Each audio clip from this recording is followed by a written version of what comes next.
राधे ताल्लुक किचन में आपका स्वागत करती हूँ। बानल रहे नैहरवा शिव गुरु बानल रहे ससुरवा। बानल रहे नैहरवा शिव गुरु बानल रहे ससुरवा।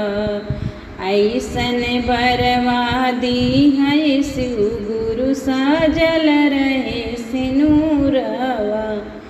ऐसन बरवादी है शिव गुरु साजल रहे सिनूरवा। राजा दशरथ यस ससुरु दीहा रानी कसेल ससुइया। अरे राजा दशरथ जस ससुरु दीहा रानी कसेल ससुइया। ऐसन बरवादी है शिव गुरु साजल रहे सिनूरवा। ऐसन बरवादी है शिव गुरु साजल रहे सिनूरवा। ऐसन बरवादी है शिव गुरु साजल रहे ससुरवा। सीता जस सोहगवा दीहा राम जी जैसन दुल्हावा। और सीता ऐसन सोहगवा दीहा राम जी ऐसन दुल्हावा।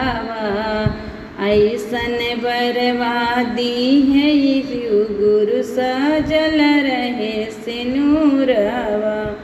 लव कुश ऐसन बेटा दीहा आई के हमारे अंगनामा।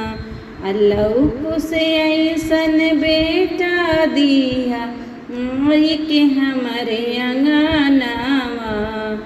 ऐसन बरवादी है शिव गुरु बानल रहे नैहरवा। ऐसन बरवादी है शिव गुरु बानल रहे नैहरवा। रुनुक झुनुक बेटी दीहा करबी हम कन्यादानवा। अरे रुनक झुनक तू बेटी दिहा हम करबी कन्यादानवा। ऐसन बरवादी है शिव गुरु साजल रहे सिनूरवा।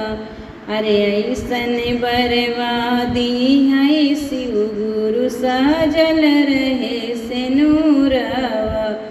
नैहर में दीहा गुरु भाई रे भतीजवा ससुर में लहुरा देवरवा। नैहर में दीहा भाई और भतीजवा ससुर में लहुरा देवरवा।